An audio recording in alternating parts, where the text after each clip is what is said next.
At sa kabilang balita naman, netizens speculate about Vice Ganda suing Christy Fermin. Inaabangan ngayon ng netizens kung idedemanda rin ba ni Vice Ganda si Christy Fermin. Hindi lingid sa kaalaman ng nakakarami na matagal-tagal nang may hidwaan ang popular comedian TV host at ang veteran reporter vlogger. Hindi malinaw kung ano ang pinag-uugatan ng hidwaan ni na Vice at Christy. Ngunit sa YouTube channel na Christy na Showbiz Now na, makikita ang mga vlogs nito na makailang beses tumira kay Vice Ganda at maging sa partner nitong si Ian Perez. Kabilang narito ang vlog ni Christy na may titulong Willie Revellame, negang-negang pambansa pa victim, ayon na hawa na sa dila ni Vice Ganda, na in-upload ng kanyang channel noong February 10, 2023. Dito ay mapapanood din si Christy at ang co-host niyang sina Romel Chica at Wendell Alvarez na pinupuruhan ng banat si Ayon. Sabi ni Christy sa kanyang vlog, si Ayon, na kung turing ng ating mga kababayan ay isang ibon na tumutong sa ibabaw ng kalabaw pero ngayon ay umaakto na rin na kalabaw. Matalas ang dila ng Ayon matapos niyang sabihin na may magtatanong sa kanya, bakit ka pumatol kay Vice? Bakit sa Becky? Ang sagot niya, alangan naman pakainin ko ang pamilya ko ng buhangin. Parang ganon. So aminado siya na comfort, diba? Yung future ang kanyang diba? Matalas ang dila noong Ayon. Nakakaano din ang para bang sumasabay na kay Vice. Sa vlog ding ito ininsulto ni Christy si Vice Ganda. Natahasan niyang sinasabing mabaho ang hininga. Sa pananalita ng veteran showbiz reporter, mga taong malapit sa iyo ang nagsasabi na ang hininga mo raw ay amoy imburnal. Dagdag nito, hindi talaga. May nagkwento sa akin, napakalapit sa kanyang tao. Alamin mo lang kung sino sa kanila, ang sabi niya. Ang lakas-lakas ng loob niya na mamintas. Diyos ko po, alam niyo lang. Ang tindi ng amoy ng hininga niyan, parang bulok na daga. Hindi naman direktang pinangalanan ni Vice Ganda. Ramdam ng marami na si Christy at ang co-host nito ang pinariringgan. Sa intro ng spills ng show ni Vice Ganda na Everybody See. Sa isang episode noong nakaraang taon, sinabi ni Vice Ganda sa pagsisimula ng show, nasa inyong harapan ang baklang kahit nakapark lang ay ang daming pilit na gustong makisakay. Lalo rin yung tatlong tsakang chismusang ang daming kuda sa side. Pero obvious naman na nakikiride. Oops, sorry sana sagasaan. Sa isa pang episode, diretsahang sinagot ni Vice Ganda ang pang-iinsulto ni Christy sa kanyang hininga. Balik tanong ni Vice Ganda, my name is Gandara. Jowain kahit kili-kylie madilim. At maniniwala ako na sa pag-ibig, hindi kailangang mabango ang hininga mo at malinis ka sa katawan. Hello, si Sleeping Beauty nga 100 years na katulog. Di naghihilamos at di nagmumog, pero hinalikan at pinakasalan. Dahil kung mahal ka, kahit dirty o dugyot ka pa, and I thank you. Maging sa It's Showtime ay narespekan na rin si Vice Ganda, si Christy na idinaan niya sa comedy. Sa Me Choose segment ng It's Showtime noong November 23, 2023, isang contestant ang kasali ng nagngangalang Christy. Sa paglapit ng contestant sa harap ng stage, binati ito ni Vice Ganda. Kumusta ka, Christy? Ano ang pinagkakaabalahan mo, Christy? Bukod sa paggagawa ng mga kasinungalingan. Nitong mga nakaraang linggo, sunod-sunod na cyber libel complaints ang isinampa laban kay Christy. Ang pinakahuli ay ang isinampa ng megastar na si Sharon Cuneta at ng asawa nitong si former Senator Francis Kiko Pangilinan nitong Biyernes, May 10, 2024 sa Makati Prosecutor's Office.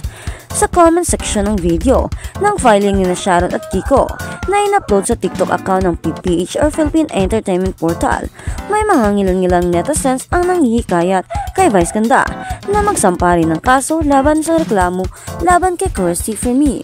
Miguel Tanfelix, afraid of this Running Man PH star. Kung bago ka lang sa channel na ito, huwag kalimutang mag-like, share, comment, and subscribe. At huwag kalimutang pindutin ang notification bell icon para maging updated ka sa bawat upload nating video. Sa umpisa pa lang pwede talagang marami nang naglalaro sa isipan ni Miguel Tanfelix bilang bagong runner ng Running Man Philippines Season 2. Iba rin kasi ang pakiramdam kapag bago sa isang grupo na masasabi mong buo at solid na at may napananayan na sa Season 1. Running Man PH2 Season 2 characters: Micael Diaz, Cocoy De Santos, Miguel Tanfelix, Boboy Villar, Angel Guardian, Glaza de Castro at Lexi Gonzalez. Hindi nga itinanggi ni Miguel na nakaramdam siya ng kaba. Kinakabahan po ako kung paano ako mag-fit sa grupo. Kasi ako, may pagka-introvert ako. Minsan parang nahihiya akong kumausap ng mga tao. Pinapanood ko ang buong season 1 at nakita ko kung gaano sila ka-close. Naiisip ko kung paano ako papasok sa grupo nila. Pero bago ako lumapag ng Korea, nasa eroplano yata ako noon. Sinabi ko sa sarili ko na bahala na lang. Tapos trinas ko na lang sila kung paano nila ako tatanggapin. No expectation. Kumbaga dapat ganito, dapat ganyan lang. Wala. Kung ano ang mangyayari sa Korea, bahala na si Batman ganon. Pero buti na lang po, naging very welcoming naman po sila at naging masaya rin ang buong 43 days ko sa Korea. At dahil bago nga kay Miguel ang pagiging runner at makakasama sa Running Man PH2, hindi raw niya inaasahan ang mga naging karanasan niya. Hindi ko in-expect na magiging ganito kasaya ang buong 43 days ko sa Korea. Nung una iniisip ko, my God, 43 days, kaya ko ba yun? Malulungkot ako, ang dami kong mamimiss sa Pilipinas panigurado. Pamilya ko, mga kaibigan ko para sa akin. Parang masakit mahirap umalis na 43 days doon. Pero noong nakapag-adjust ako nang maging close kaming lahat, iyon na, parang ayoko nang umuwi. Pero sobrang dali lang ng mga araw, parang hindi siya 43 days, sabi pa ni Miguel. Bago ako pumunta ng Korea, ang iniisip ko trabaho ang pupuntahan ko. Pero hindi ko naramdaman na nagtrabaho ako sa 43 days. Sa original ng mga runners, inamin ni Miguel na kina Glaza de Castro at Angel Guardian daw siya na ilang nung umpisa. Hindi naman naasiwa. Pero medyo nahirapan akong makisama kay Boss G or Glyza. Intimidating, nakakatakot. Natatawang pag-amin ni Miguel, lalo na kapag may mga challenges. Medyo palaban talaga, kaya medyo natakot ako sa kanya and actually kay Angel din. Parang nahirapan akong mag-connect sa kanya personally.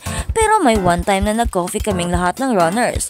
Nakapag-usap-usap kami, parang naiintindihan ko na siya, kaya pala ganito. So feeling ko nahihirapan akong kuminig kay Angel at nai-intimidate ako kay Boss G. Nawala rin naman daw ang pakiramdam niyang iyon sa dalawang habang tumatagal. Noong konting-konti na nagigets ko na kung paano ba ang Running Man. Kasi noong una medyo flawless ako. Ang alam ko mag-challenges kayo, pero gaano ka ka-competitive? Ilang percent yung fun dapat?